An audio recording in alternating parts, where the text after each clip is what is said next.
Claire's expression suddenly turned strange. She wondered where on earth Charlie had booked a table for them tonight. She asked cautiously, "You're not tricking me, are you?" Charlie smiled. "Of course not. I made a reservation here a few days ago. If you don't believe me, we can go in and check." Claire shook her head.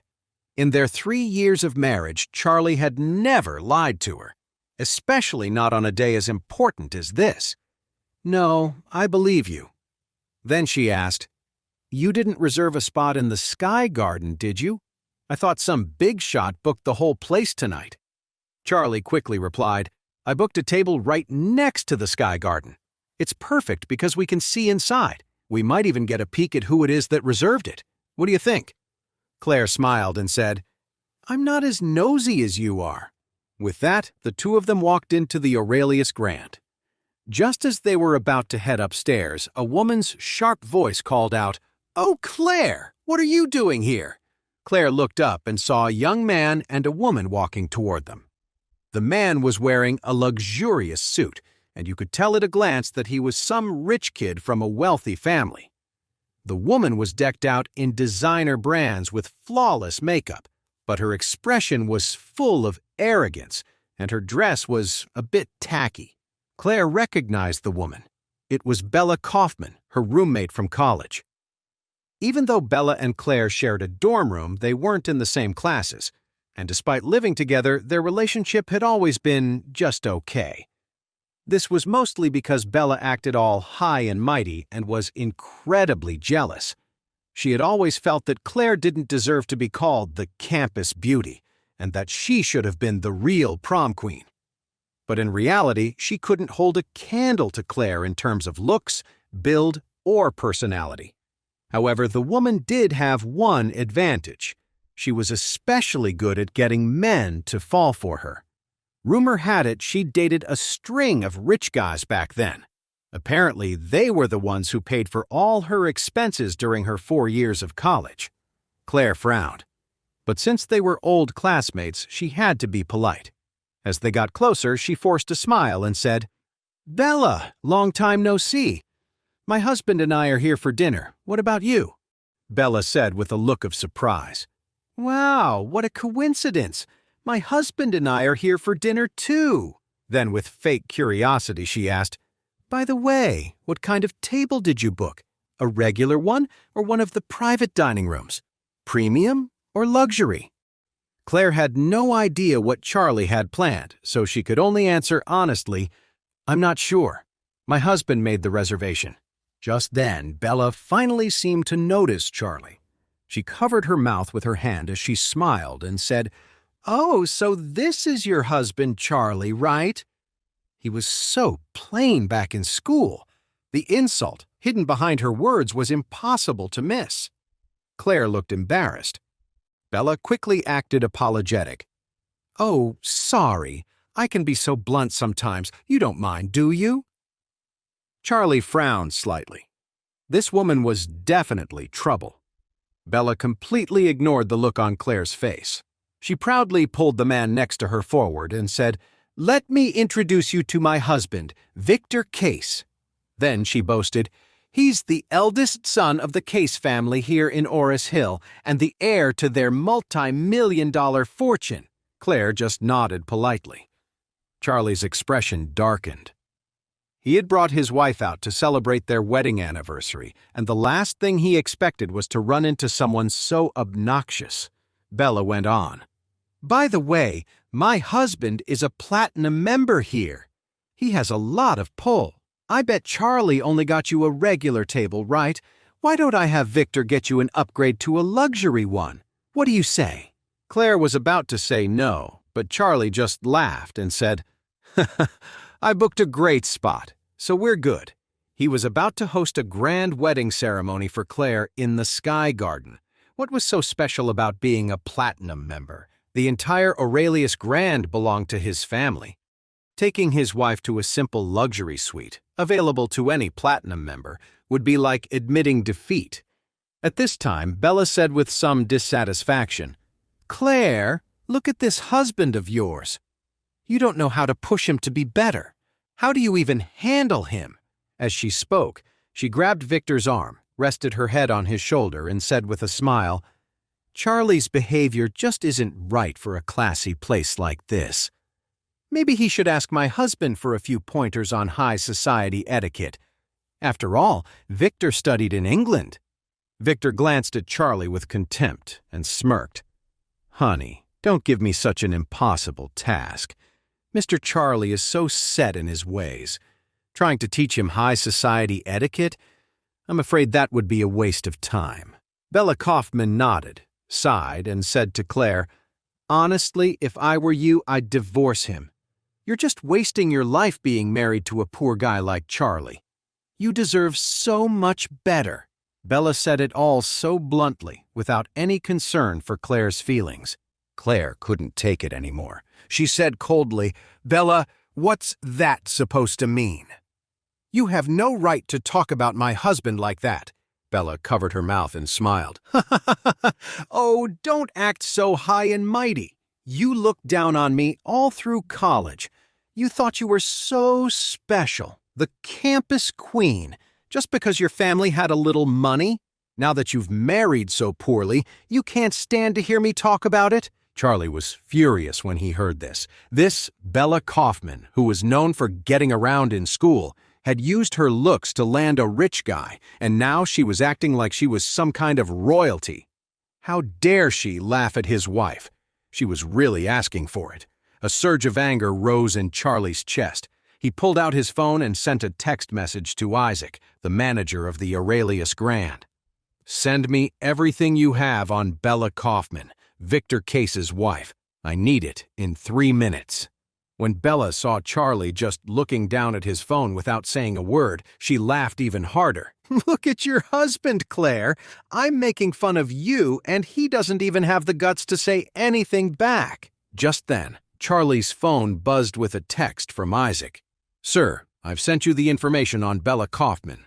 Charlie read the long text message, then looked up at Bella and her husband, Victor. A small smile played on his lips as he asked, "I just got some interesting information. Would you two like to hear it?" Bella frowned and asked, "What information?" Charlie said loudly, "Bella Kaufman, female, age 26, graduate of Oris Hill University. During your freshman year, records show you were with no less than 100 different men, and you were intimate with 8 of them, including Logan Weaver, Grayson Archer, and Sam Brown." Bella was stunned. Her face went pale as she blurted out, "What are you talking about? Be careful, I'll sue you for slander." Victor frowned, clearly shocked by what he was hearing. Charlie continued, "Oh, and this is interesting. You were with 2 men at the same time on several occasions. One was named Noah Paxton, and the other was Levi Paxton. They seem to be brothers."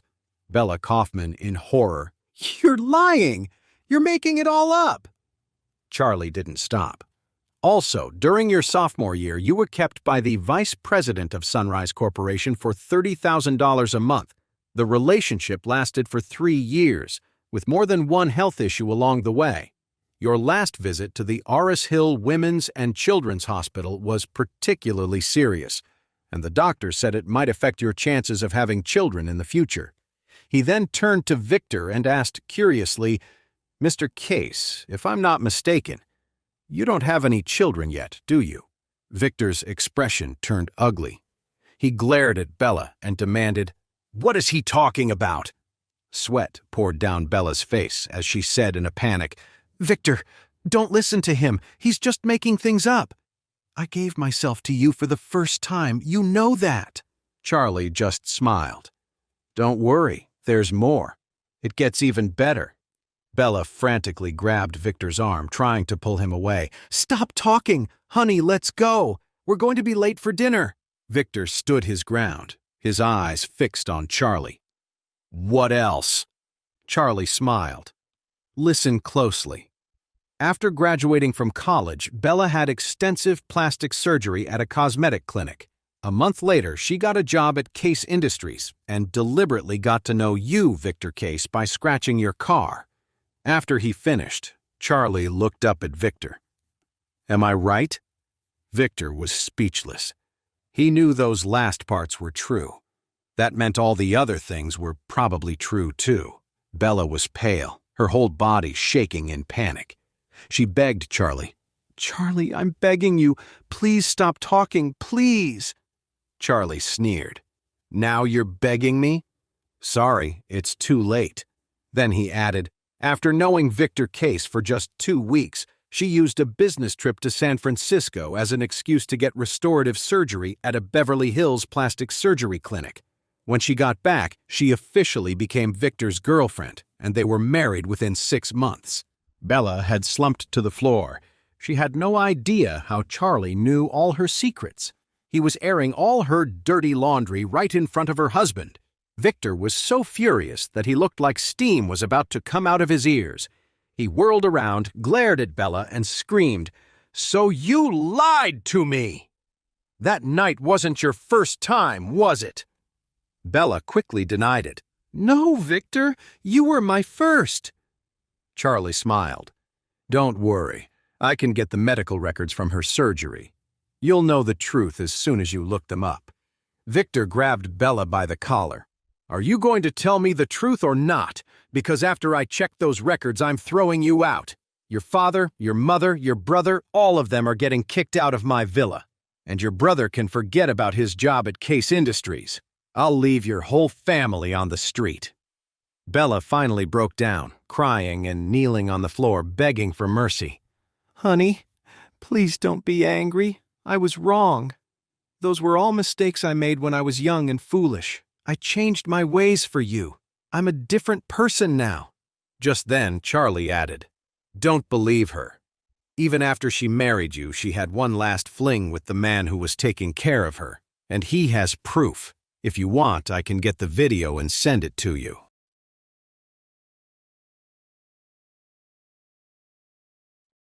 Victor's face was livid. In that moment, he finally understood what it felt like to be completely and utterly cheated on. Losing all control, he pushed Bella. "You lying piece of trash! You've been playing me this whole time! You made a fool out of me, and I'll kill you! I'll kill you for this!" Bella collapsed into tears. Victor kept yelling at her. "We're getting a divorce! We're done! And if you don't agree, I'll find someone to kill you, your parents, and your brother." Bella completely fell apart. She had done everything she could to marry into the Case family. She wanted to be a wealthy wife for the rest of her life. But now, that dream was shattered, and it was all because of Charlie. She hated him with every fiber of her being, but Charlie just smirked and said to Claire, "Let's leave these two to tear each other apart. Let's go." With that, he took Claire's hand and led her toward the elevator. Claire's eyes were wide with shock. She couldn't believe it. How did Charlie know so much about Bella's past? Her gaze shifted to Charlie, and she asked in disbelief, "Did you have her investigated?" "How could I? Where would I get that kind of power?" Charlie laughed. "A friend of mine was really hurt by Bella a while back. He's been digging up dirt on her ever since. I just didn't expect it to be so useful tonight." With that, he guided her into the elevator. As soon as the doors closed, Charlie pressed the button for the top floor. Claire quickly asked, "Charlie, did you press the wrong button? The top floor is the Sky Garden, isn't it?" Charlie smiled. "The Sky Garden is exactly where we're going." The words hit Claire like a bolt of lightning. The Sky Garden? How could that be possible? Everyone in Oris Hill knew that the Sky Garden had been booked tonight by some mysterious, wealthy person. Even with all of Charlie's hidden talents, there was no way he could book the Sky Garden for their 3rd wedding anniversary. But then, a wild idea popped into her head. Could Charlie be the mysterious man who had booked the entire Sky Garden? It seemed impossible, like a fairy tale. But right now, what other explanation was there? Thinking about it, Claire couldn't help but ask, "Charlie, did you book the Sky Garden?" Charlie smiled. "Yes. I wanted to give you the biggest surprise of your life today. A perfect wedding celebration that no one could ever replicate." "What?" Claire felt like her brain just shut down. If this was really the big surprise Charlie had planned for her, then didn't that make her the happiest woman in all of Oris Hill tonight? Her breath caught in her throat, and she could hardly think straight. Just as her mind was reeling, the elevator doors opened onto the top floor of the Aurelius Grand. A staff member at the entrance bowed slightly. "Miss Claire," he said with a smile, "on behalf of the Aurelius Grand, I'd like to offer our warmest congratulations to you and Mr. Charlie on your wedding anniversary tonight." Charlie waved his hand at the staff member. "You can all go now." Instantly, all the staff disappeared, leaving the entire Sky Garden to just Claire and Charlie. Claire felt like she was in a dream. She was standing in a massive, luxurious space. A magnificent crystal ceiling cast a clear, soft light, making the whole Sky Garden look elegant and serene. Soft, classical piano music filled the air, seeming to melt away any tension or worry. The air was filled with the scent of fresh, exotic flowers, flown in from overseas. The fragrance wasn't overpowering, just a subtle, beautiful scent that made everything feel peaceful. Then the music shifted, and the classic wedding march began to play, its beautiful melody echoing through the space. As Claire was taking in the breathtaking scenery, she saw Charlie walking toward her. He had changed into a handsome suit and holding a bouquet of flowers. With every step he took, shimmering red hearts bloomed across the crystal glass floor beneath his feet. The hearts seemed to dance in time with the music, creating an incredible visual effect. At that moment, outside the Sky Garden, a crowd of people was pressed against the glass walls and floor, trying to see what was happening inside. The only problem was that the glass of the Sky Garden had been intentionally blurred. They could just make out the figures of a young man and woman inside, and the beautiful flowers surrounding them. They could also see the red hearts lighting up on the floor. The women in the crowd were swooning. "This is so romantic! I've never seen anything like it in my life. If I were her, I think I'd die from happiness right now. Oh my God! That guy must be that mysterious rich man. It's a shame we can't see his face. What a tease!" The scene inside the Sky Garden completely captivated the crowd watching from the outside. Thousands of people stared up, their faces a mixture of awe and intense envy. Their eyes were filled with good wishes as they gazed at the grand garden that seemed to be floating in the sky. Countless women burst into tears, overwhelmed by a jealousy so strong they wished they could trade places with the woman inside, the star of this incredible night. Even though no one could see their faces clearly, they could all feel how incredibly happy she must be.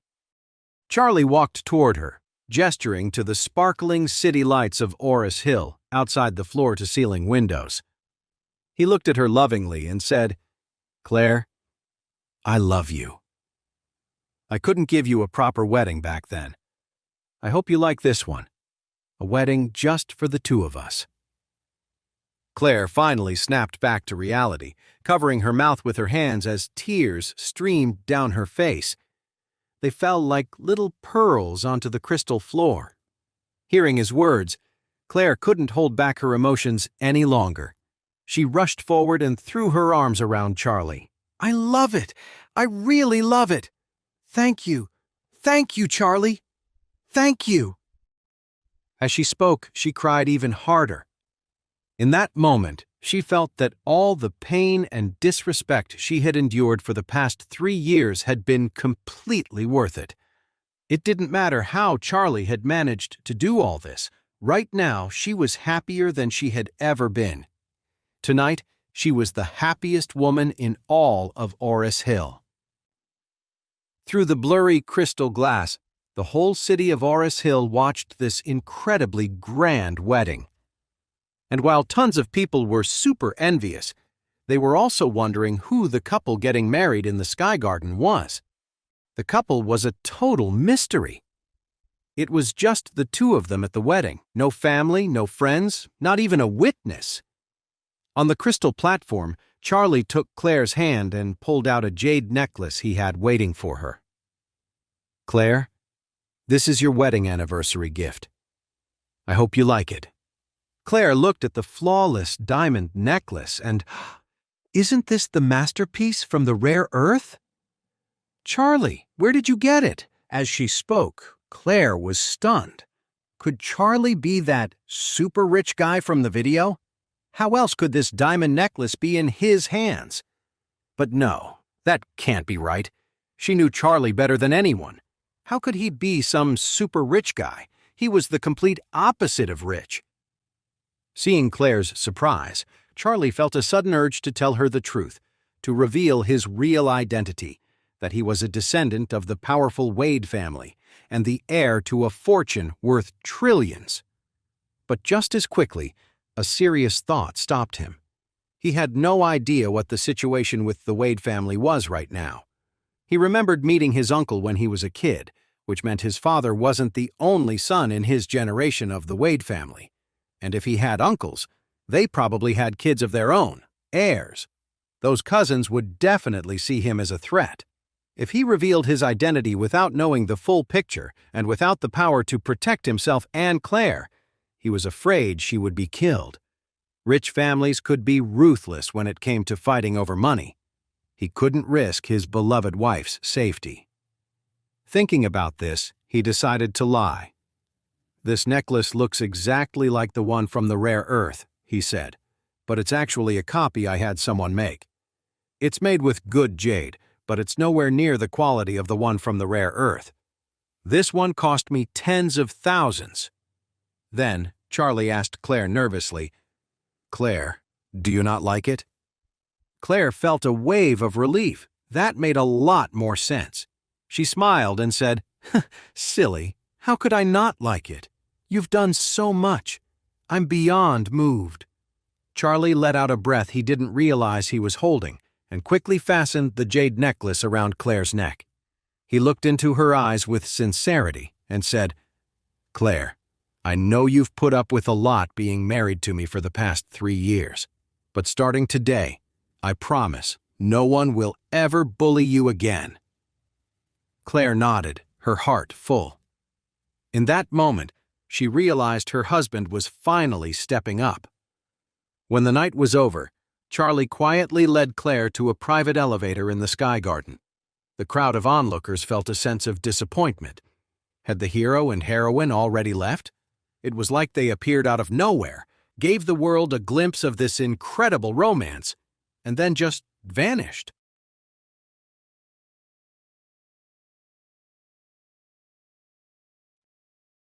This is only 5% of the story.